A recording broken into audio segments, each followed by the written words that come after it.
అంటే మీ నాన్నగారు నేను మా బిడ్డ ఈ శ్రీకాళహస్తికి పనోళ్ళం అని చెప్తున్నారు కదా, అంటే మీరు ఎప్పుడైనా సరే ఏదైనా పదవి వస్తే ఈ ప్రజలకు ఇంకా మంచి చేయాలని చెప్పి ఎప్పుడైనా ఆలోచించారా మేడం?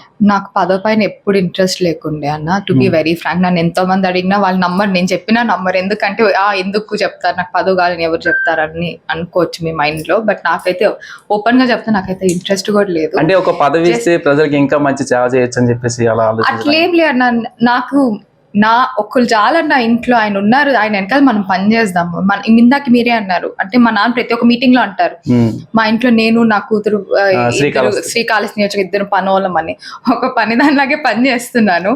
సో నాకైతే పదో పని లేదు. ఇన్ఫాక్ట్ నన్ను జెడ్పీటీసీ ఎలక్షన్ కూడా కంటెస్ట్ చేయమని నాయకులందరూ కూడా నాన్నని ఫోర్స్ చేశారనమాట రేణుగుంట మండలంలో. అప్పుడు నాయకులందరూ వచ్చి పాపను పెడితే ఎట్లుంటది అంటే, నాదేం లేదు పాప ఇష్టం అన్నప్పుడు, అప్పుడు నాన్న కూడా అనిపించలే పెట్టాలని కూడా ఆయన కూడా లేదు, బట్ నా పైన నెట్టేశాడు. నాన్నప్పుడు వాళ్ళందరూ నన్ను అడిగారు కంటెస్ట్ చేయండి, బాగా బలం పెడితే నాకైతే ఇంట్రెస్టే లేదు, నన్ను బలవంతం పెట్టకండి, ఇట్లా హ్యాపీగా ఉన్నాను, ఇటు ఏదో పనులు చేసుకుంటే ఇట్లా హ్యాపీగా ఉన్నాను, ఒక పదవి పెట్టి నన్ను ఇబ్బంది పెట్టకండి, నాన్నున్నాడు చాలా, ఒక ఇంట్లో ఒకటి చాలా, ఆయన ఉండని ఆయన వెనకాల నేను పని చేస్తానని చెప్పాను. అంటే వేరే కాన్స్టిట్యూన్సీ నుంచి పోటీ చేయడం కానీ అలాంటివి ఏమైనా?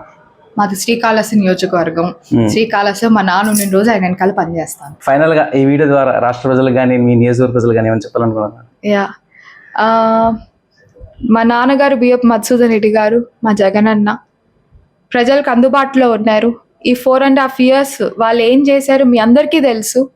ఇంటింటికి ప్రతి ఒక్క ఇంటికి చదువుకునే బిడ్డల దగ్గర నుంచి పింఛన్ తీసుకునే పెద్దవాళ్ళ దగ్గర నుంచి జగనన్న ప్రతి ఒక్కటి చేస్తున్నారు. ఎవరో చెప్పింది నమ్మకండి, మన ఇంటికి మంచి జరిగిందే లేదా అనేది చూడండి. మన ఇంటికి మంచి జరిగితేనే ఓమని చెప్తున్నాడు మన నాయకుడు, అది ఒక్కసారి గమనించండి. మిగతా వాళ్ళగా బ్లాక్మెయిల్ చేయట్లేదు, మీరు నాకు చేయకపోతే ఇది చేస్తా అది చేస్తా అని బెదిరించట్లేదు. జగనన్న చాలా ప్యూర్ హార్టెడ్గా ప్రతి ఒక్కరికి, ప్రతి ఒక్క సామాజిక వర్గంకి ఆయన న్యాయం చేశాడు.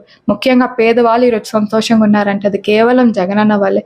ప్రతి ఒక్కరు అది గమనించాల్సిందిగా నేను కోరుకుంటూ, ఖచ్చితంగా మీ అందరి ఆశీర్వాదము, మీ అందరి సపోర్ట్ మా జగనన్న పైన, ఇక్కడ మా నాన్నగారు బిఎఫ్ మధుసూదన్ రెడ్డి గారి పైన ఉండాలని మనస్ఫూర్తిగా కోరుకుంటున్నాను. Thank you so much. Please subscribe .news.